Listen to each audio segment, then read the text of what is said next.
क्या पैसा खुशी खरीद सकता है? सवाल तो देखिए सदियों पुराना है, पर शायद जवाब इस बात में है कि हम अपना पैसा खर्च कैसे करते हैं। हाँ बिल्कुल, मतलब क्या वो महंगी चीजें हमें सच में खुशी देती हैं, या फिर अनुभवों पे खर्च करना, अपने मूल्यों के हिसाब से जीना, वो ज्यादा जरूरी है। सही बात है। और आज हम इसी कॉम्प्लेक्स रिश्ते पर थोड़ी बात करेंगे, पैसे और खुशी के बीच। हाँ, और देखेंगे कि स्मार्ट तरीके से, समझदारी से खर्च करके कैसे ज्यादा संतुष्टि, ज्यादा खुशी मिल सकती है, खासकर हमारे भारतीय माहौल में। और इसके लिए हमारे पास एक सोर्स भी है, एक लेख है, पैसा और खुशी, स्मार्ट खर्च की नंदिनी यात्रा। तो हमारा मकसद यही है कि पैसे को सिर्फ लेन देन का जरिया ना समझें, बल्कि एक टूल की तरह देखें, है ना, जिससे हम अपनी खुशी, अपनी संतुष्टि बढ़ा सकें। और इसे समझने के लिए हम एक कहानी का सहारा लेंगे। पुणे की एक सॉफ्टवेयर इंजीनियर है नंदिनी। अच्छा, कमाती तो वो ठीक ठाक थी, 90,000 रुपए महीना। हाँ, लेकिन फिर भी तनाव में थी, क्योंकि सारा पैसा जा रहा था दिखावे में, महंगी चीजों में। फिर कुछ बदला। हाँ, तो चलिए देखते हैं कि वो बदलाव क्या था और कैसे आया। तो शुरुआत में नंदिनी की लाइफ बाहर से देखने में तो बड़ी अच्छी थी, एकदम फ्लैशी। हाँ, नए नए गैजेट्स, डिजाइनर कपड़े, विदेश यात्राएं, सब कुछ। बिल्कुल, लेकिन अंदर की कहानी थोड़ी अलग थी।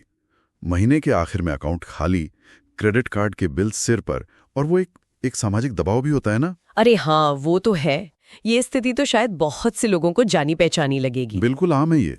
और देखिए ना, रिसर्च भी यही कहती है। हार्वर्ड जैसी जगहों पर स्टडी हुई है। अच्छा, क्या कहती है रिसर्च?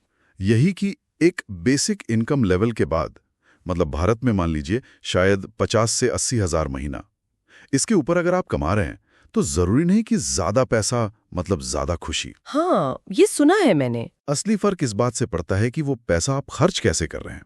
जैसे वो नंदिनी का 2 लाख का बैग था। हाँ, वो वाला किस्सा। खुशी मिली, जरूर मिली, पर वो टिकती नहीं है, कुछ दिन चली फिर खत्म। इसे ही हेडोनिक एडेप्टेशन कहते हैं, मतलब हम नई चीजों के आदी हो जाते हैं। हाँ, और खुशी का लेवल वापस वहीं आ जाता है। तो फिर नंदिनी के लिए वो टर्निंग पॉइंट क्या था? वो कहते हैं ना, एक डिक्लिक मोमेंट। किसी सहेली ने कुछ कहा था? हाँ, उसकी एक दोस्त थी प्रिया, उसने ही शायद उसे सोचने पर मजबूर किया कि भाई पैसा खुशी तब देगा जब वो तुम्हारी असल जरूरतों से, तुम्हारे वैल्यूज से जुड़ा हो। अच्छा। तो यहां नंदिनी ने रुककर सोचा कि उसके लिए क्या जरूरी है। क्या सिर्फ ये चीजें, या फिर परिवार, घूमना फिरना, भविष्य की एक सुरक्षा? मतलब एक तरह का आत्ममंथन। हाँ बिल्कुल। और इसी से उसने अपने मूल्यों को पहचाना कि उसके लिए परिवार जरूरी है, यात्रा करना जरूरी है, और आर्थिक आजादी, फाइनेंशियल फ्रीडम। ठीक है, पर सिर्फ सोचने से तो आम नहीं चलता। उसने फिर कुछ ठोस कदम उठाए होंगे। खर्च कंट्रोल करना तो मुश्किल होता है। हाँ, मुश्किल तो होता है, पर उसने शुरुआत की। सबसे पहले तो खर्च को ट्रैक करना शुरू किया कि पैसा जा कहाँ रहा है। ओके। और फिर वो मशहूर 50-30-20 वाला नियम अपनाया। हाँ, 50% जरूरतें, 30% इच्छाएं, 20% बचत। बिल्कुल, मतलब 50% किराया, राशन, जरूरी चीजें, 30% में घूमना, मनोरंजन, जो मन करे, और 20% सीधा बचत या निवेश में। तो इसका मतलब वो महंगे रेस्टोरेंट जाना कम किया होगा, फालतू शॉपिंग बंद की होगी। हाँ, कटौती करनी पड़ी। शुरुआत में थोड़ा मुश्किल भी लगा होगा, लेकिन उसका लक्ष्य साफ था। और शायद ये भी हुआ होगा कि चीजों से ज्यादा अनुभवों को महत्व देना शुरू किया। जैसे आपने कहा, नया फोन लेने के बजाय परिवार के साथ कहीं घूमने चली गई। एकदम सही पॉइंट पकड़ा आपने। अनुभवों पर खर्च, जैसे परिवार के साथ गोवा जाना।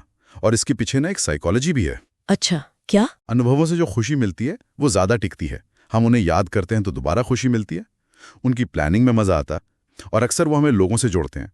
ये सब खुशी के लिए जरूरी है। बात तो सही है। और निवेश का क्या? वो भी शुरू किया उसने? हाँ, वो भी शुरू किया। छोटी शुरुआत की, ऐसा नहीं कि एकदम से लाखों लगा दिए। 15,000 रुपए महीने की SIP शुरू की। SIP मतलब सिस्टमैटिक इन्वेस्टमेंट प्लान।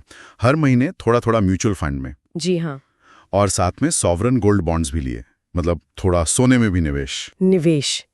कई लोग तो इसे बड़ा मुश्किल समझते हैं, खासकर जब पहले से ही पैसों का तनाव हो। हाँ, तो उसने पहले सीखा, थोड़ा रिसर्च किया और छोटे कदम लिए। और सबसे जरूरी चीज, उसने अपनी वित्तीय सुरक्षा पर ध्यान दिया। सुरक्षा मतलब? इमरजेंसी फंड वगैरह। हाँ, करीब 5 लाख का एक इमरजेंसी फंड बनाया कि अगर नौकरी चली जाए या कोई मेडिकल इमरजेंसी आ जाए तो 6 महीने का खर्च निकल सके। अरे वाह, ये तो बहुत जरूरी है। और साथ में जरूरी बीमा, टर्म इंश्योरेंस, हेल्थ इंश्योरेंस, ये जानकर कि एक सेफ्टी नेट है, एक सुरक्षा कवच है, उससे भी बहुत मानसिक शांति मिलती है। बिल्कुल। तो ये सब करने के बाद 8 साल बाद क्या नतीजा निकला? सिर्फ पैसा ही बढ़ा या जिंदगी भी बदली? नतीजा तो देखिए कमाल का था। आर्थिक रूप से तो वो काफी मजबूत हो गई। उसका निवेश पोर्टफोलियो करीब 50 लाख का बन गया। 50 लाख? हाँ, और करीब 40,000 रुपए महीने की पैसिव इनकम भी आने लगी। मतलब ऐसी कमाई जिसके लिए उसे रोज काम नहीं करना पड़ता। वाह! लेकिन इससे भी ज्यादा जरूरी बात यह थी कि वो अब ज्यादा खुश थी। तनाव बहुत कम था और अपनी शर्तों पर जिंदगी जी रही थी। ये कहानी तो वाकई कमाल की है और ये दिखाती है कि फाइनेंशियल डिसिप्लिन मतलब पैसों का अनुशासन सिर्फ पैसे बचाने के लिए नहीं है। नहीं, बिल्कुल नहीं। ये असल में आपकी जिंदगी की क्वालिटी सुधारने के लिए है। हाँ, पर भारत में कुछ चुनौतियां भी हैं, जैसे वो सामाजिक दबाव बहुत होता है। शादी में खर्च करो, त्योहारों पर खर्च करो। सही कहा। और फिर वो सोशल मीडिया वाली तुलना, दूसरों की परफेक्ट लाइफ देखकर लगता है कि हमारे पास कुछ नहीं है। हाँ, ये भी एक बड़ी दिक्कत है। लेकिन नंदिनी की कहानी ये भी दिखाती है कि इन चीजों से निपटा जा सकता है। सोच समझकर ना कहना सीखना पड़ता है, अपने लक्ष्यों को प्राथमिकता देनी पड़ती है, और कभी-कभी शायद उस डिजिटल दुनिया से थोड़ी दूरी बनाना भी जरूरी हो जाता है। सही बात है। तो इस पूरी बातचीत का सार क्या निकलता है? क्या पैसा खुशी खरीद सकता है या नहीं? हाँ, खरीद सकता है, लेकिन एक शर्त पर, जब हम उसे सोच समझकर खर्च करें, अपने असली मूल्यों के हिसाब से, चीजों से ज्यादा अनुभवों पर ध्यान दें और भविष्य की सुरक्षा का भी ख्याल रखें। मतलब सिर्फ दिखावे के लिए नहीं? बिल्कुल नहीं। तो बात सिर्फ पैसों की नहीं है, ये जिंदगी जीने का एक नजरिया है। अपने वैल्यूज को पहचानना, अनुभवों को चुनना, अनुशासन रखना और जो हमारे पास है उसके लिए शुक्रगुजार होना, शायद यही कुंजी है। बिल्कुल। और जाते जाते हमारे सुनने वालों के लिए एक सवाल छोड़ जाते हैं। अगर आज उन्हें अपने खर्च करने के तरीके में सिर्फ एक बदलाव करना हो जिससे उनकी खुशी बढ़ सके, तो वो क्या होगा? हाँ, इस पर जरूर सोचिएगा। तो आज की एक गहरी बातचीत यहीं समाप्त होती है।